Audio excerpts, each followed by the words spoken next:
Quotations from Chairman MAO TSE TUNG, The Little Red Book. Quotations from Chairman Mao Zedong is a book of statements from speeches and writings by Mao Zedong. Study forward to the second edition. Comrade Mao Zedong is the greatest Marxist-Leninist of our era.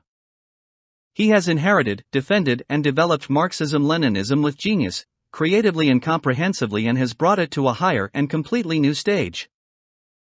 Mao Zedong's thought is Marxism-Leninism of the era in which imperialism is heading for total collapse and socialism is advancing to worldwide victory. It is a powerful ideological weapon for opposing imperialism and for opposing revisionism and dogmatism. Mao Zedong's thought is the guiding principle for all the work of the party, the army, and the country.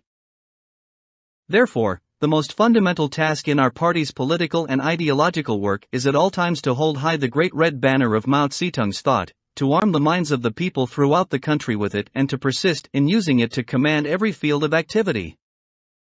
The broad masses of the workers, peasants, and soldiers, and the broad ranks of the revolutionary cadres and the intellectuals should really master Mao Zedong's thought. They should all study Chairman Mao's writings, follow his teachings, act according to his instructions, and be his good fighters.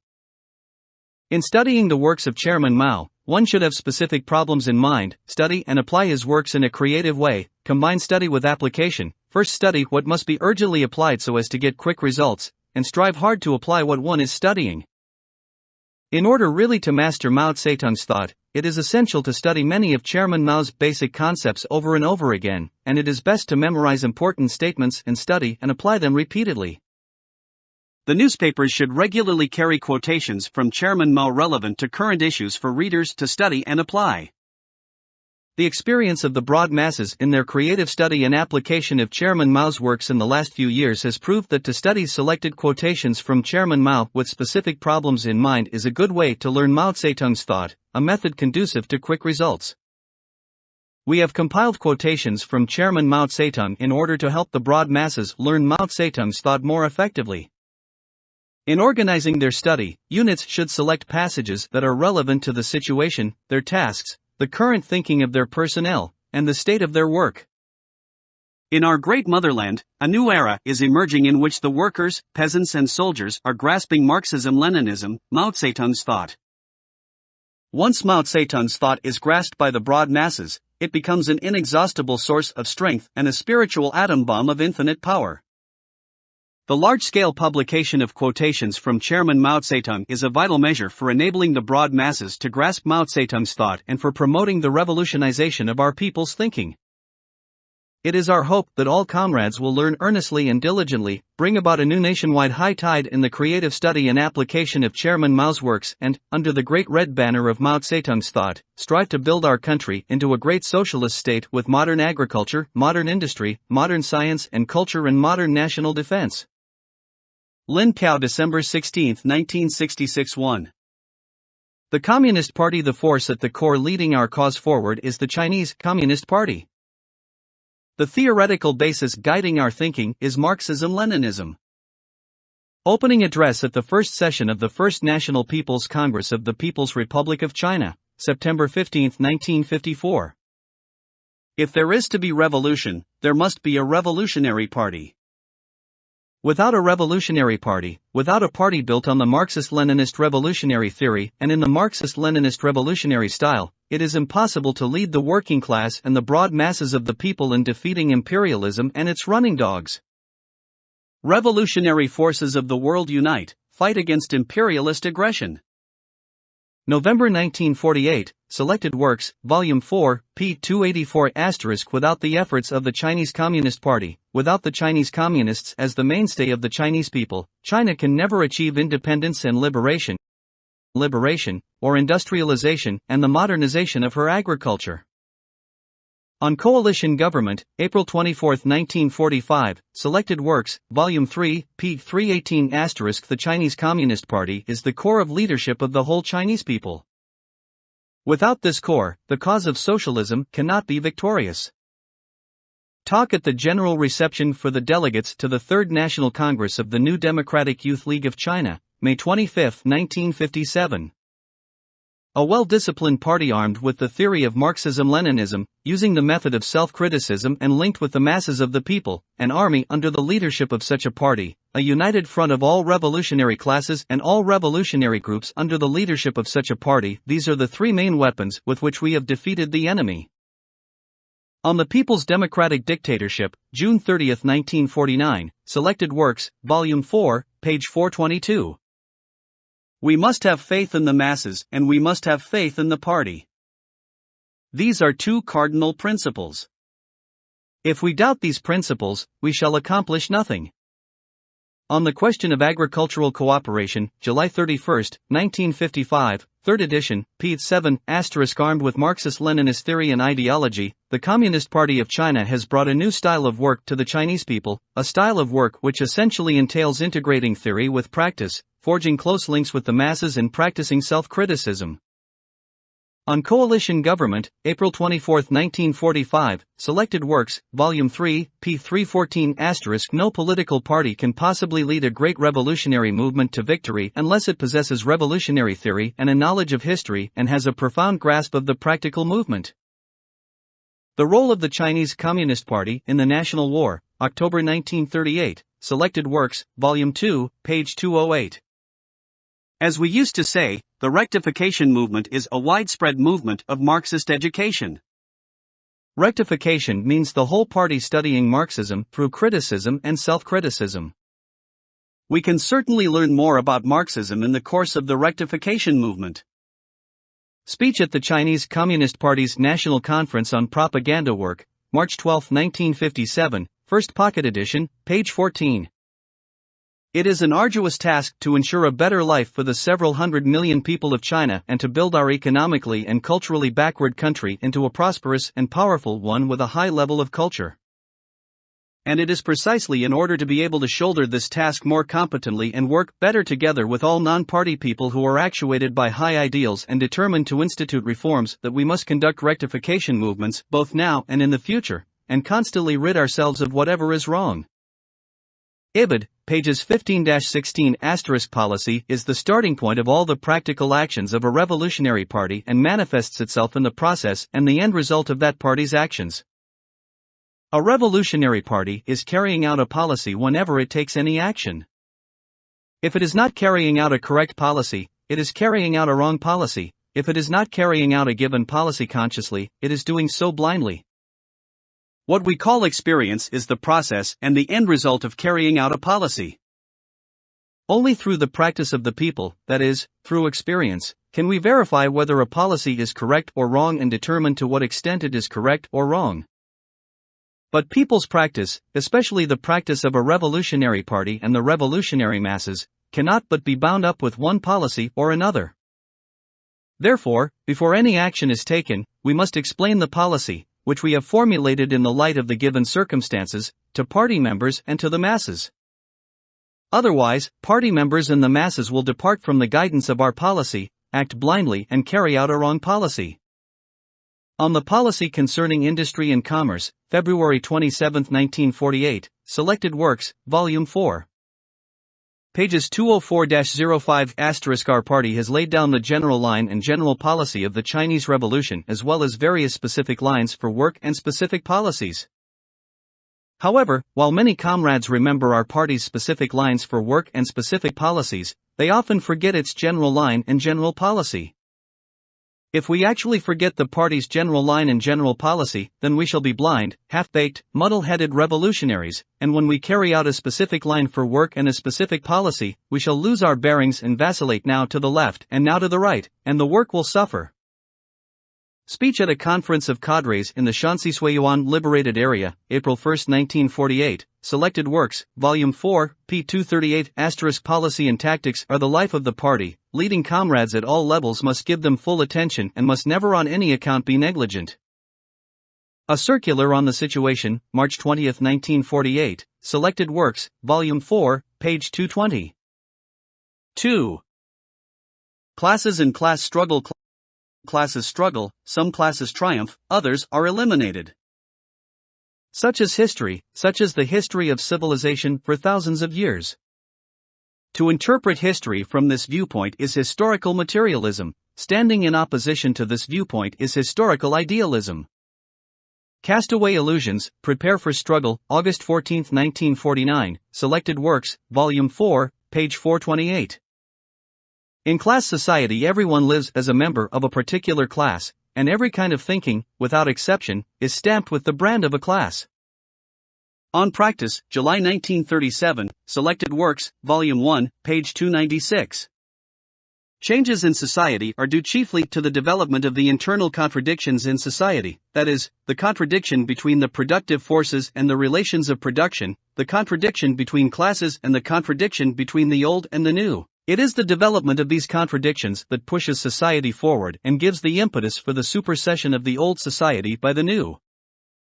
On Contradiction, August 1937, Selected Works, Volume 1, p. 314. The ruthless economic exploitation and political oppression of the peasants by the landlord class forced them into numerous uprisings against its rule.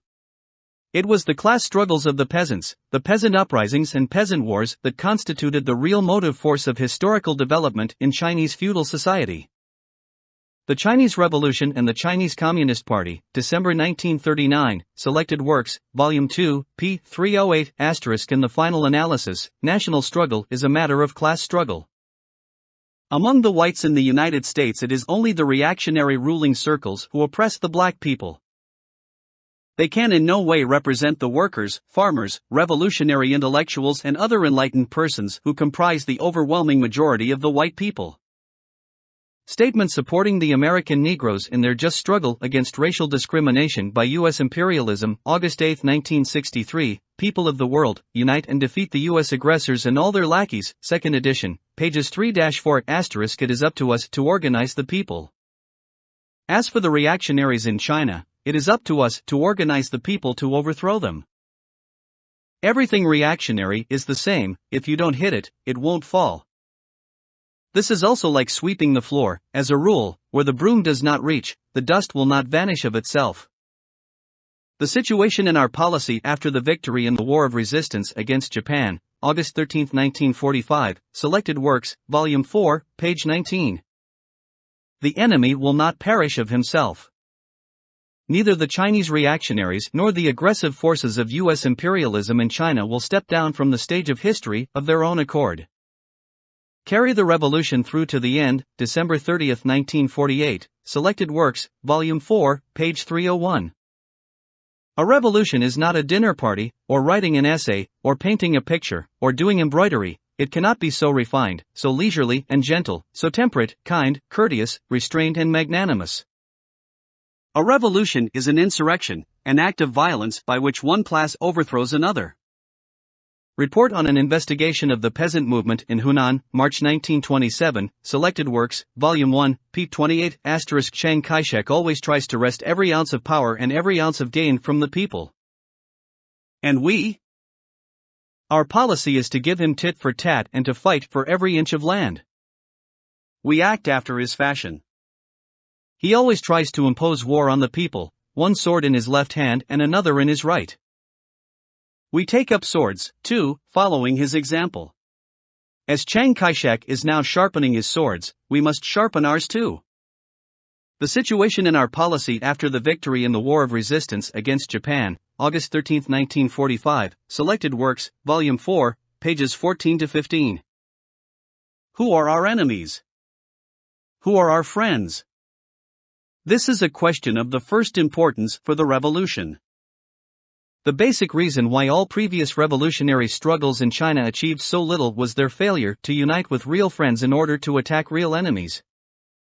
A revolutionary party is the guide of the masses, and no revolution ever succeeds when the revolutionary party leads them astray. To ensure that we will definitely achieve success in our revolution and will not lead the masses astray, we must pay attention to uniting with our real friends in order to attack our real enemies. To distinguish real friends from real enemies, we must make a general analysis of the economic status of the various classes in Chinese society and of their respective attitudes towards the revolution.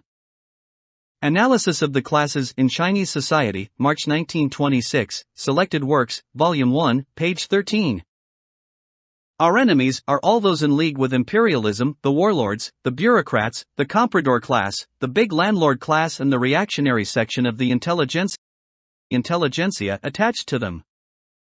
The leading force in our revolution is the industrial proletariat. Our closest friends are the entire semi-proletariat and petty bourgeoisie. As for the vacillating middle bourgeoisie, their right wing may become our enemy and their left wing may become our friend, but we must be constantly on our guard and not let them create confusion within our ranks. Ibid. p. 19 *. Whoever sides with the revolutionary people is a revolutionary. Whoever sides with imperialism, feudalism and bureaucrat capitalism is a counter-revolutionary. Whoever sides with the revolutionary people in words only but acts otherwise is a revolutionary in speech. Whoever sides with the revolutionary people in deed as well as in word is a revolutionary in the full sense. Closing speech at the second session of the First National Committee of the Chinese People's Political Consultative Conference, June 23, 1950. I hold that it is bad as far as we are concerned if a person, a political party, an army or a school is not attacked by the enemy, for in that case it would definitely mean that we have sunk to the level of the enemy. It is good if we are attacked by the enemy, since it proves that we have drawn a clear line of demarcation between the enemy and ourselves. It is still better if the enemy attacks us wildly and paints us as utterly black and without a single virtue. It demonstrates that we have not only drawn a clear line of demarcation between the enemy and ourselves but achieved a great deal in our work. To be attacked by the enemy is not a bad thing but a good thing. May 26, 1939, First Pocket Edition, p. 2 *. We should support whatever the enemy opposes and oppose whatever the enemy supports. Interview with 3 correspondents from the Central News Agency, the Sa Tang Pao and the HSAN Min Pao, September 16, 1939, Selected Works, Volume 2, page 272. Our stand is that of the proletariat and of the masses. For members of the Communist Party, this means keeping to the stand of the party, keeping to party spirit and party policy. Talks at the Yan'an Forum on Literature and Art, May 1942, Selected Works, Volume 3, page 70. After the enemies with guns have been wiped out, there will still be enemies without guns. They are bound to struggle desperately against us, and we must never regard these enemies lightly. If we do nor now raise and understand the problem in this way, we shall commit the gravest mistakes. Report to the Second Plenary Session of the 7th Central Committee of the Communist Party of China, March 5, 1949, Selected Works, Volume 4, page 364. The imperialists and domestic reactionaries will certainly not take their defeat lying down and they will struggle to the last ditch. After there is peace and order throughout the country, they will still engage in sabotage and create disturbances in various ways and will try every day and every minute to stage a comeback. This is inevitable and beyond all doubt, and under no circumstances must we relax our vigilance. Opening address at the first plenary session of the Chinese People's Political Consultative Conference, September 21, 1949. In China, although in the main socialist transformation has been completed with respect to the system of ownership, and although the large-scale and turbulent class struggles of the masses characteristic of the previous revolutionary periods have in the main come to an end, there are still remnants of the overthrown landlord and comprador classes. There is still a bourgeoisie, and the remolding of the petty bourgeoisie has only just started. The class struggle is by no means over. The class struggle between the proletariat and the bourgeoisie, the class struggle between the different political forces, and the class struggle in the ideological held between the proletariat and the bourgeoisie will continue to be long and tortuous and at times will even become very acute. The proletariat seeks to transform the world according to its own world outlook, and so does the bourgeoisie. In this respect, the question of which will win out, socialism or capitalism, is still not really settled. On the correct handling of contradictions among the people, February 27, 1957, First Pocket Edition, pages 51 to 52. It will take a fairly long period of time to decide the issue in the ideological struggle between socialism and capitalism in our country. The reason is that the influence of the bourgeoisie and of the intellectuals who come from the old society will remain in our country for a long time to come, and so will their class ideology. If this is not sufficiently understood, or is not understood at all, the gravest mistakes will be made and the necessity of waging the struggle in the ideological field will be ignored. Ibid, pages 52 to 53. In our country, bourgeois and petty bourgeois ideology, anti-Marxist ideology, will continue to exist for a long time. Basically, the socialist system has been established in our country.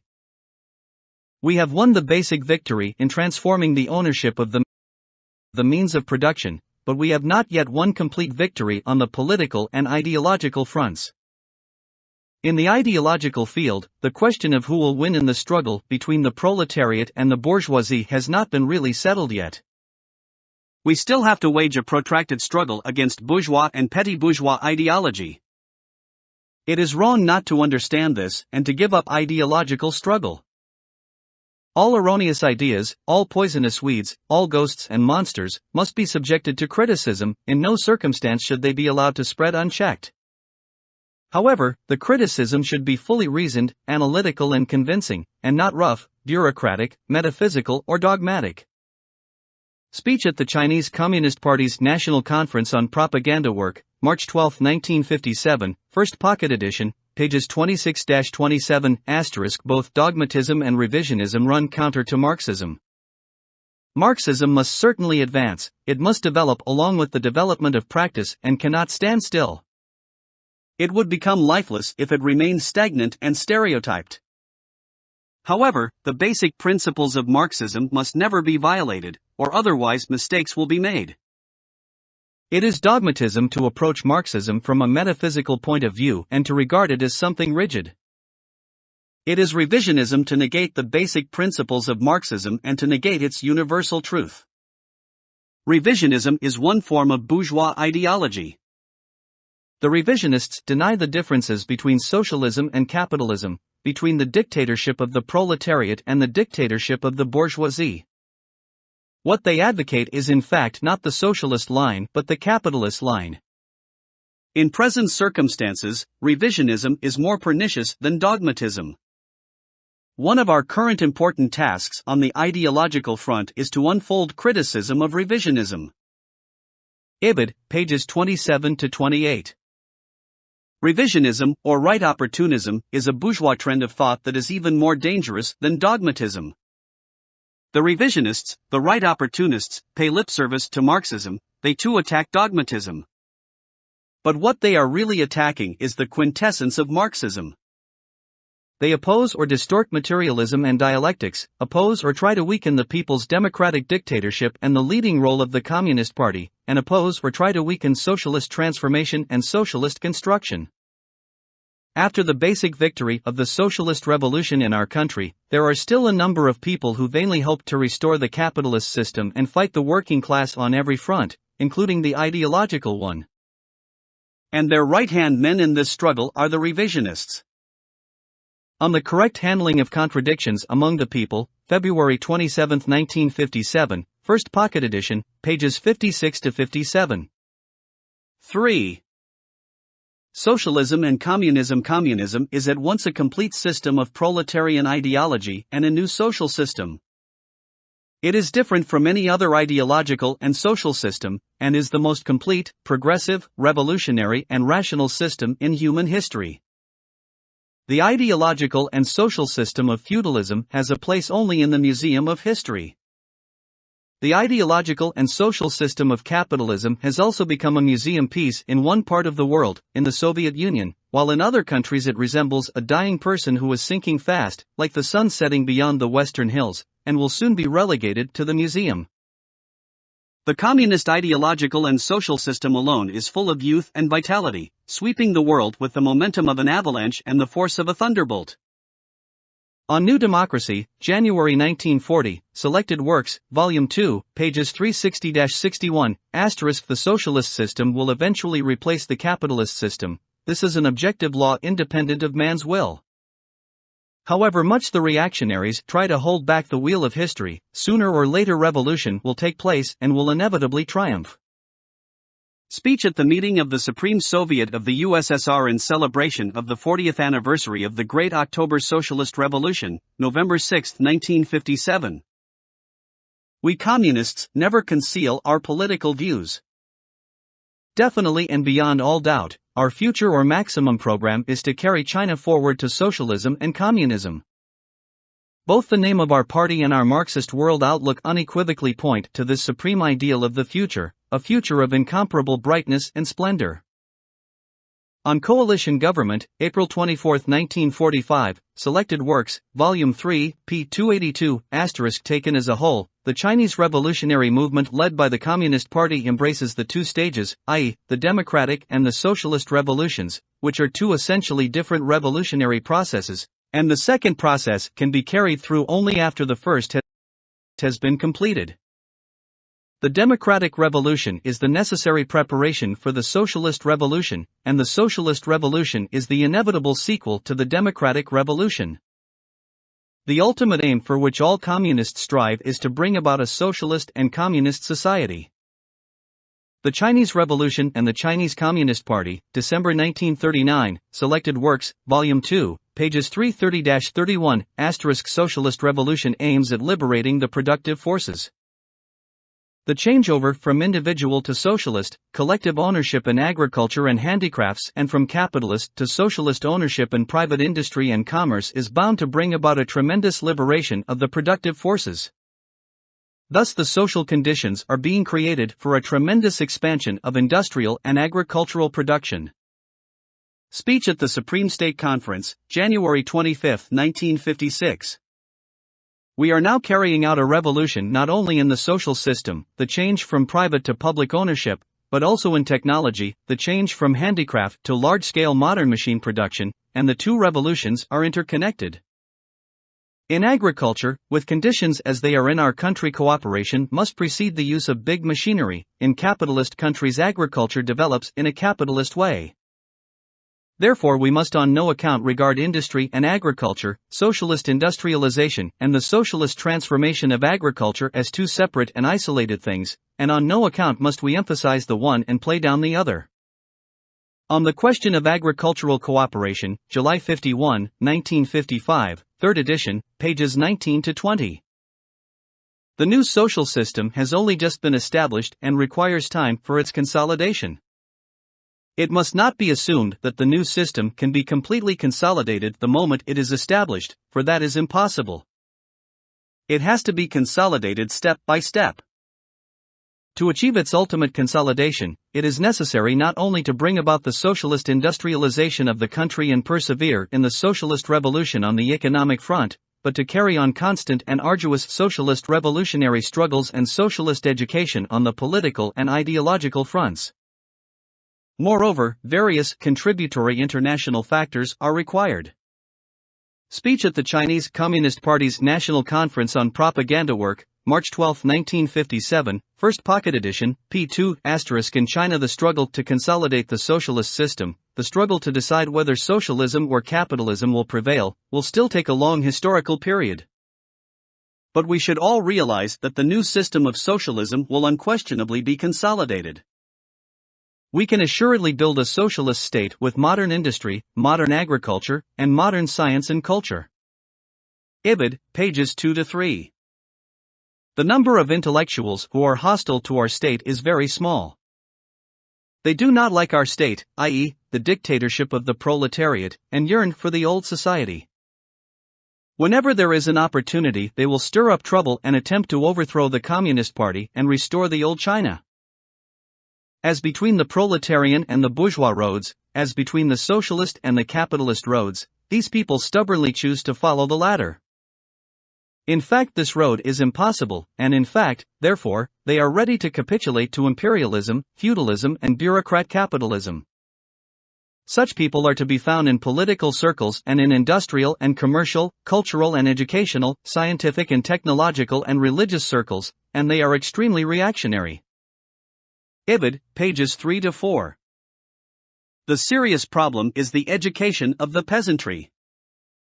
The peasant economy is scattered, and the socialization of agriculture, judging by the Soviet Union's experience, will require a long time and painstaking work. Without socialization of agriculture, there can be no complete, consolidated socialism. On the People's Democratic Dictatorship, June 30, 1949, Selected Works, Volume 4, page 419. We must have faith, first, that the peasant masses are ready to advance step by step along the road of socialism under the leadership of the party, and second, that the party is capable of leading the peasants along this road. These 2 points are the essence of the matter, the main current. On the question of agricultural cooperation, July 31, 1955, 3rd edition, p. 18*, the leading bodies in cooperatives must establish the dominant position of the poor peasants and the new lower middle peasants in these bodies, with the old lower middle peasants and the upper middle peasants, whether old or new, as the supplementary force. Only thus can unity between the poor and middle peasants be attained, the cooperatives be consolidated, production be expanded, and the socialist transformation of the entire countryside be correctly accomplished in accordance with the party's policy. Otherwise, unity between the middle and poor peasants cannot be attained, the cooperatives cannot be consolidated, production cannot be expanded, and the socialist transformation of the entire countryside cannot be achieved. Introductory note to how control of the Wutong cooperative shifted from the middle to the poor peasants, 1955, The Socialist Upsurge in China's Countryside, Chinese edition, Volume 2. It is essential to unite with the middle peasants, and it is wrong not to do so. But on whom must the working class and the Communist Party rely in the countryside in order to unite with the middle peasants and realize the socialist transformation of the entire countryside? Surely on none other than the poor peasants. That was the case when the struggle against the landlords was being waged and the land reform was being carried out, and that is the case today when the struggle against the rich peasants and other capitalist elements is being waged to achieve the socialist transformation of agriculture. In both these revolutionary periods, the middle peasants wavered in the initial stages. It is only after they clearly see the general trend of events and the approaching triumph of the revolution that the middle peasants will come in on the side of the revolution. The poor peasants must work on the middle peasants and win them over, so that the revolution will broaden from day to day until final victory. Introductory note to the lesson of the Middle Peasant Cooperative and the Poor Peasant Cooperative in Fuan County, 1955, The Socialist Upsurge in China's Countryside, Chinese edition, Volume 2. There is a serious tendency towards capitalism among the well-to-do peasants. This tendency will become rampant if we in the slightest way neglect political work among the peasants during the cooperative movement and for a very long period after. Introductory note to a resolute struggle must be waged against the tendency towards capitalism, 1955, The Socialist Upsurge in China's Countryside, Chinese edition, Volume 1. The agricultural cooperative movement has been a severe ideological and political struggle from the very beginning. No cooperative can be established without going through such a struggle. Before a brand new social system can be built on the site of the old, the site must be swept clean. Invariably, remnants of old ideas reflecting the old system remain in people's minds for a long time, and they do not easily give way. After a cooperative is established, it must go through many more struggles before it can be consolidated. Even then, the moment it relaxes its efforts, it may collapse. Introductory note to a serious lesson, 1955, The Socialist Upsurge in China's Countryside, Chinese edition, Volume 1. The spontaneous forces of capitalism have been steadily growing in the countryside in recent years, with new rich peasants springing up everywhere and many well-to-do middle peasants striving to become rich peasants. On the other hand, many poor peasants are still living in poverty for lack of sufficient means of production, with some in debt and others selling or renting out their land. If this tendency goes unchecked, the polarization in the countryside will inevitably be aggravated day by day. Those peasants who lose their land and those who remain in poverty will complain that we are doing nothing to save them from ruin or to help them overcome their difficulties. Nor will the well-to-do middle peasants who are heading in the capitalist direction be pleased with us, for we shall never be able to satisfy their demands unless we intend to take the capitalist road. Can the worker-peasant alliance continue to stand firm in these circumstances? Obviously not. There is no solution to this problem except on a new basis. And that means to bring about, step by step, the socialist transformation of the whole of agriculture simultaneously with the gradual realization of socialist industrialization and the socialist transformation of handicrafts and capitalist industry and commerce, in other words, It means to carry out cooperation and eliminate the rich peasant economy and the individual economy in the countryside so that all the rural people will become increasingly well off together. We maintain that this is the only way to consolidate the worker-peasant alliance. On the question of agricultural cooperation, July 31, 1955, 3rd edition, pages 26-27*. By overall planning we mean planning which takes into consideration the interests of the 600 million people of our country. In drawing up plans, handling affairs or thinking over problems, we must proceed from the fact that China has a population of 600 million people, and we must never forget this fact. On the correct handling of contradictions among the people, February 27, 1957, First Pocket Edition, page 47. In addition to the leadership of the party, a decisive factor is our population of 600 million. More people mean a greater ferment of ideas, more enthusiasm and more energy. Never before have the masses of the people been so inspired, so militant and so daring as at present. Introducing a cooperative, April 15, 1958. Apart from their other characteristics, the outstanding thing about China's 600 million people is that they are poor and blank. This may seem a bad thing, but in reality it is a good thing. Poverty gives rise to the desire for change, the desire for action and the desire for revolution. On a blank sheet of paper free from any mark, the freshest and most beautiful characters can be written, the freshest and most beautiful pictures can be painted. Ibid. After the countrywide victory of the Chinese Revolution and the solution of the land problem, two basic contradictions will still exist in China. The first is internal, that is, the contradiction between the working class and the bourgeoisie. The second is external, that is, the contradiction between China and the imperialist countries. Consequently, after the victory of the People's Democratic Revolution, the state power of the People's Republic under the leadership of the working class must not be weakened but must be strengthened. Report to the Second Plenary Session of the 7th Central Committee of the Communist Party of China, March 5, 1949, Selected Works, Volume 4, page 369. Don't you want to abolish state power? Yes, we do, but not right now, we cannot do it yet.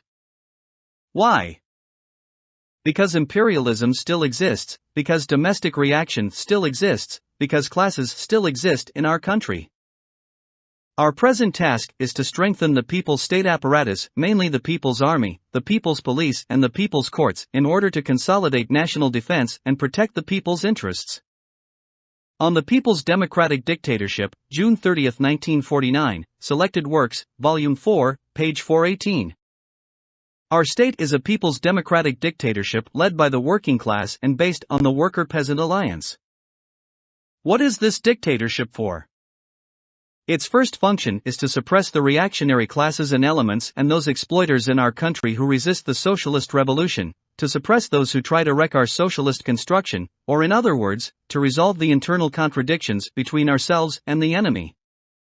For instance, to arrest, try and sentence certain counter-revolutionaries, and to deprive landlords and bureaucrat capitalists of their right to vote and their freedom of speech for a specified period of time. All this comes within the scope of our dictatorship. To maintain public order and safeguard the interests of the people, it is likewise necessary to exercise dictatorship over embezzlers, swindlers, arsonists, murderers, criminal gangs and other scoundrels who seriously disrupt public order. The second function of this dictatorship is to protect our country from subversion and possible aggression by external enemies.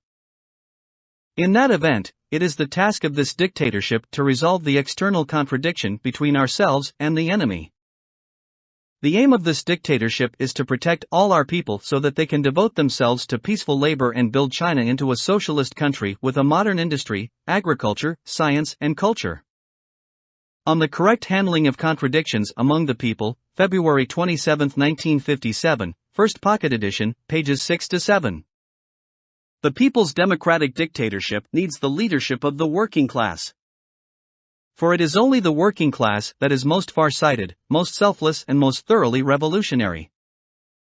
The entire history of revolution proves that without the leadership of the working class revolution fails and that with the leadership of the working class revolution triumphs.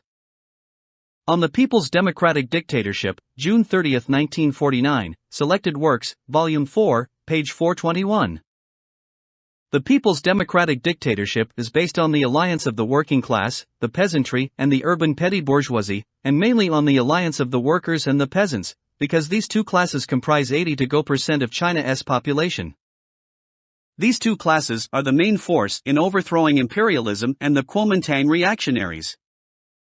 The transition from new democracy to socialism also depends mainly upon their alliance.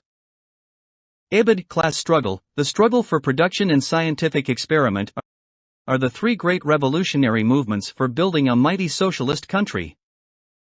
These movements are a sure guarantee that communists will be free from bureaucracy and immune against revisionism and dogmatism, and will forever remain invincible. They are a reliable guarantee that the proletariat will be able to unite with the broad working masses and realize a democratic dictatorship.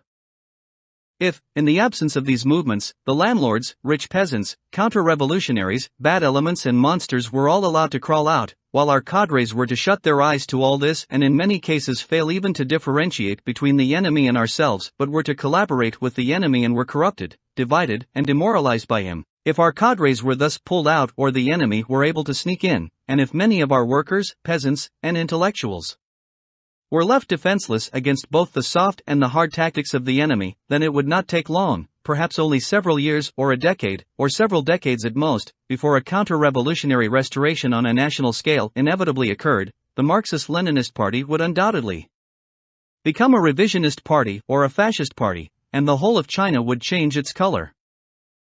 Note on the 7 well-written documents of Zhejiang Province concerning cadres' participation in physical labor, May 9, 1963, quoted in on Khrushchev's phony communism and its historical lessons for the world, pages 71-72, *. The People's Democratic Dictatorship uses two methods.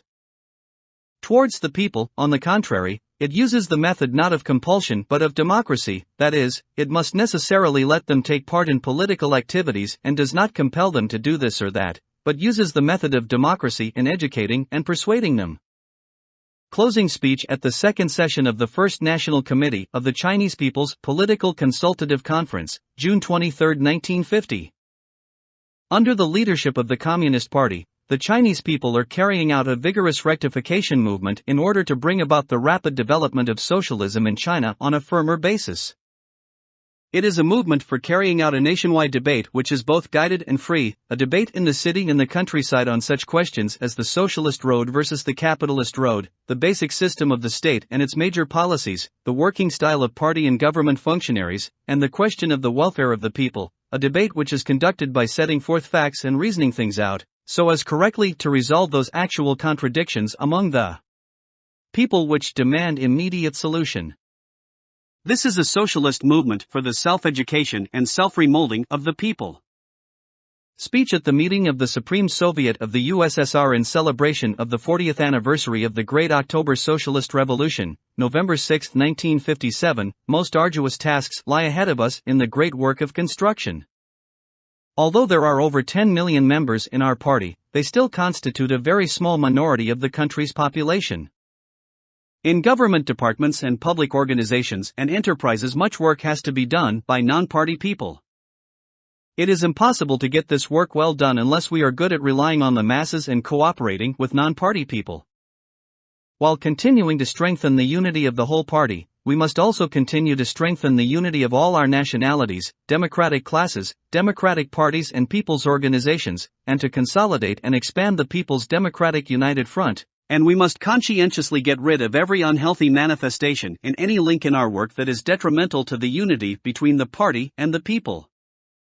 Opening address at the 8th National Congress of the Communist Party of China, September 15, 1956. 4.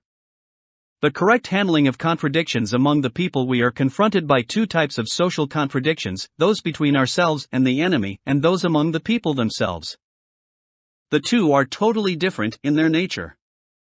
On the correct handling of contradictions among the people, February 27, 1957, First Pocket ed., page 2. To understand these two different types of contradictions correctly, we must first be clear on what is meant by the people and what is meant by the enemy. At the present stage, the period of building socialism, the classes, strata, and social groups which favor, support and work for the cause of socialist construction all come within the category of the people, while the social forces and groups which resist the socialist revolution and are hostile to or sabotage socialist construction are all enemies of the people. Ibid, pages 2-3.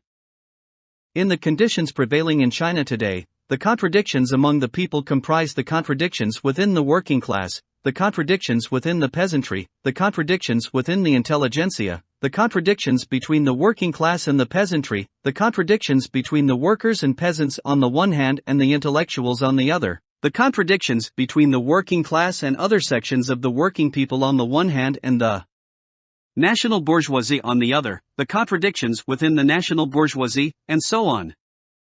Our people's government is one that genuinely represents the people's interests, it is a government that serves the people. Nevertheless, there are still certain contradictions between the government and the people. These include contradictions among the interests of the state, the interests of the collective and the interests of the individual, between democracy and centralism, between the leadership and the led, and the contradiction arising from the bureaucratic style of work of certain government workers in their relations with the masses. All these are also contradictions among the people. Generally speaking, the people's basic identity of interests underlies the contradictions among the people. Ibid, pages 3-4. The contradictions between ourselves and the enemy are antagonistic contradictions. Within the ranks of the people, the contradictions among the working people are non-antagonistic, while those between the exploited and the exploiting classes have a non-antagonistic aspect in addition to an antagonistic aspect. Ibid, page 3. In the political life of our people, how should right be distinguished from wrong in one's words and actions? On the basis of the principles of our Constitution, the will of the overwhelming majority of our people and the common political positions which have been proclaimed on various occasions by our political parties and groups, we consider that, broadly speaking, the criteria should be as follows. 1. Words and actions should help to unite, and not divide, the people of our various nationalities. 2. They should be beneficial, and not harmful, to socialist transformation and socialist construction. 3. They should help to consolidate, and not undermine or weaken, the people's democratic dictatorship. 4. They should help to consolidate, and not undermine or weaken, democratic centralism. 5. They should help to strengthen, and not discard or weaken, the leadership of the Communist Party. 6. They should be beneficial, and not harmful, to international socialist unity and the unity of the peace-loving people of the world. Of these 6 criteria, the most important are the socialist path and the leadership of the party. Ibid, pages 57-58. The question of suppressing counter-revolutionaries is one of a struggle between ourselves and the enemy, a contradiction between ourselves and the enemy. Among the people, there are some who see this question in a somewhat different light. 2 kinds of persons hold views different from ours. Those with a rightist way of thinking make no distinction between ourselves and the enemy and take the enemy for our own people. They regard as friends the very persons whom the broad masses regard as enemies. Those with a left way of thinking magnify contradictions between ourselves and the enemy to such an extent that they take certain contradictions among the people for contradictions with the enemy and regard as counter-revolutionaries persons who are actually not counter-revolutionaries. Both these views are wrong. Neither can lead to the correct handling of the question of suppressing counter-revolutionaries or to a correct assessment of this work. Ibid, page 25. Qualitatively different contradictions can only be resolved by qualitatively different methods. For instance, the contradiction between the proletariat and the bourgeoisie is resolved by the method of socialist revolution, the contradiction between the great masses of the people and the feudal system is resolved by the method of democratic revolution, the contradiction between the colonies and imperialism is resolved by the method of national revolutionary war. The contradiction between the working class and the peasant class in socialist society is resolved by the method of collectivization and mechanization in agriculture. Contradiction within the Communist Party is resolved by the method of criticism and self-criticism. The contradiction between society and nature is resolved by the method of developing the productive forces. The principle of using different methods to resolve different. On Contradiction, August 1937, Selected Works, Volume 1, pages 321-22. Since they are different in nature, the contradictions between ourselves and the enemy and the contradictions among the people must be resolved by different methods. To put it briefly, the former are a matter of drawing a clear distinction between ourselves and the enemy, and the latter a matter of drawing a clear distinction between right and wrong. It is, of course, true that the distinction between ourselves and the enemy is also a matter of right and wrong. For example, the question of who is in the right, we or the domestic and foreign reactionaries, the imperialists, the feudalists and bureaucrat capitalists, is also a matter of right and wrong, but it is in a different category from questions of right and wrong among the people. On the Correct Handling of Contradictions Among the People, February 27, 1957, First Pocket Edition, pages 5-6. The only way to settle questions of an ideological nature or controversial issues among the people is by the democratic method, the method of discussion, of criticism, of persuasion and education, and not by the method of coercion or repression. To be able to carry on their production and studies effectively and to arrange their lives properly, the people want their government and those in charge of production and of cultural and educational organizations to issue appropriate orders of an obligatory nature. It is common sense that the maintenance of public order would be impossible without such administrative regulations. Administrative orders and the method of persuasion and education complement each other in resolving contradictions among the people. Even administrative regulations for the maintenance of public order must be accompanied by persuasion and education, for in many cases regulations alone will not work. Ibid, pages 11-12. Inevitably, the bourgeoisie and petty bourgeoisie will give expression to their own ideologies. Inevitably, they will stubbornly express themselves on political and ideological questions by every possible means. You cannot expect them to do otherwise. We should not use the method of suppression and prevent them from expressing themselves, but should allow them to do so and at the same time argue with them and direct appropriate criticism at them. We must undoubtedly criticize wrong ideas of every description. It certainly would not be right to refrain from criticism, look on while wrong ideas spread unchecked and allow them to monopolize the field. Mistakes must be criticized and poisonous weeds fought wherever they crop up. However, such criticism should not be dogmatic, and the metaphysical method should not be used, but efforts should be made to apply the dialectical method. What is needed is scientific analysis and convincing argument.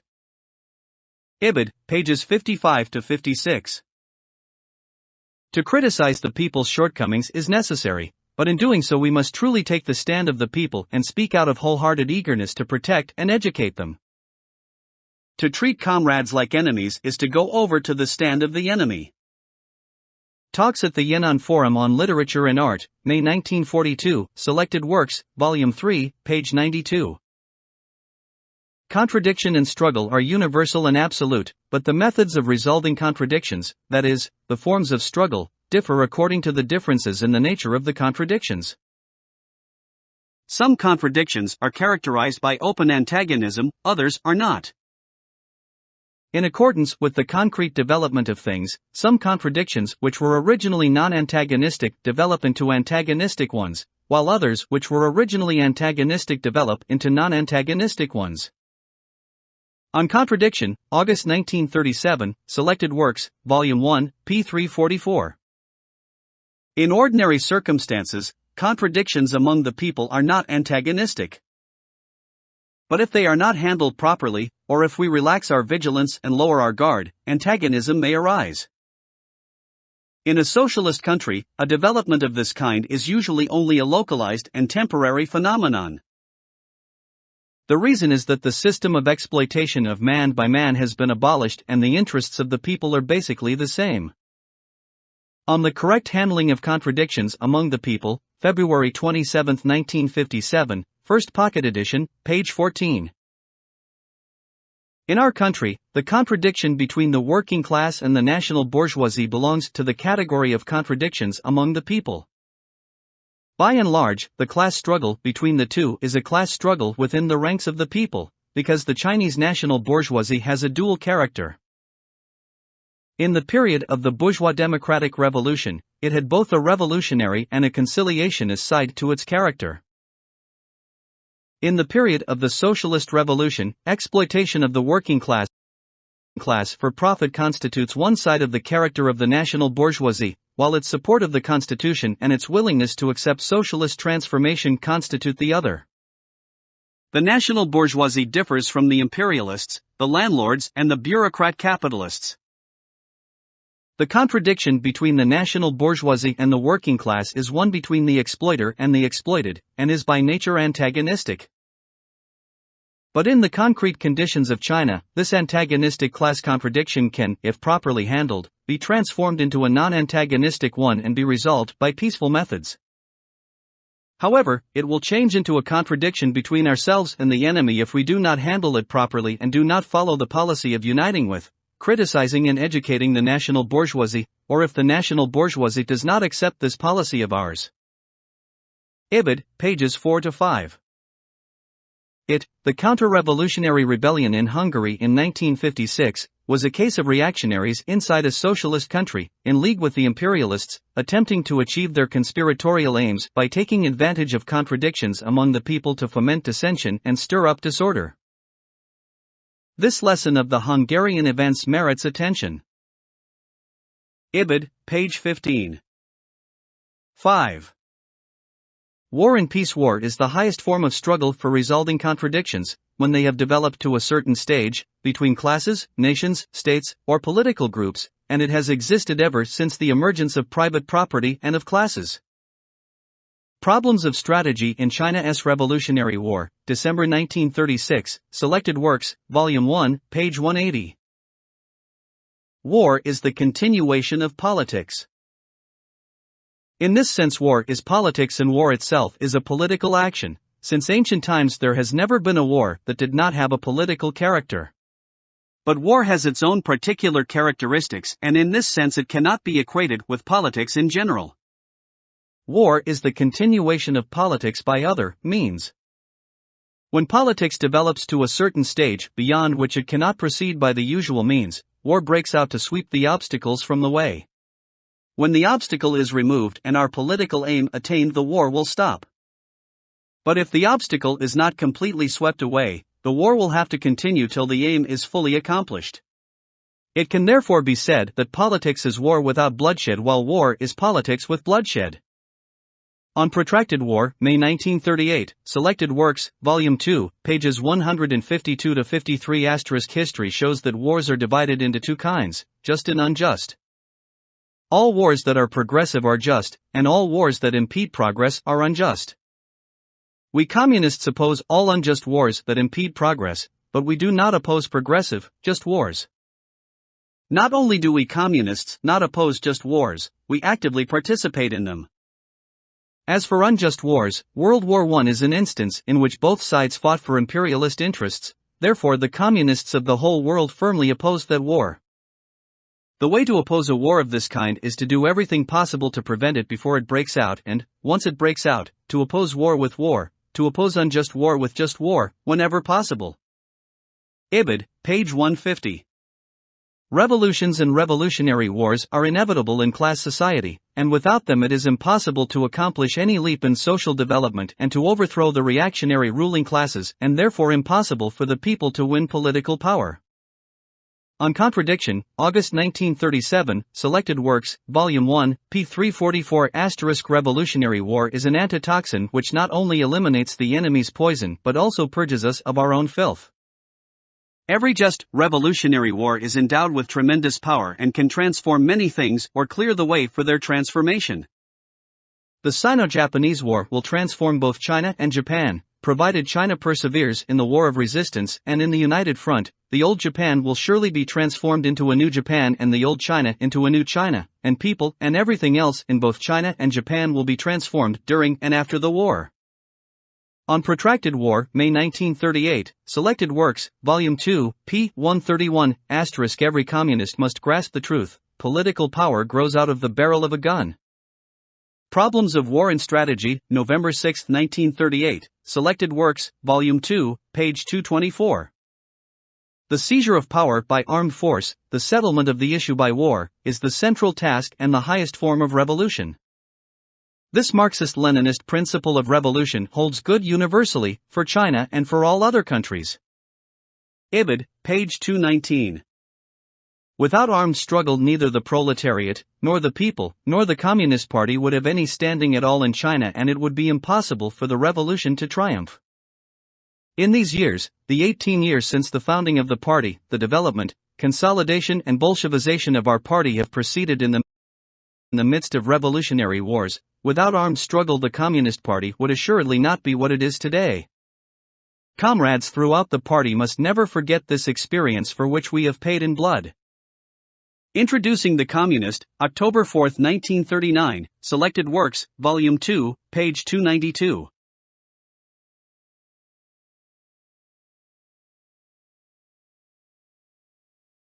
Whoever wants to seize and retain state power must have a strong army.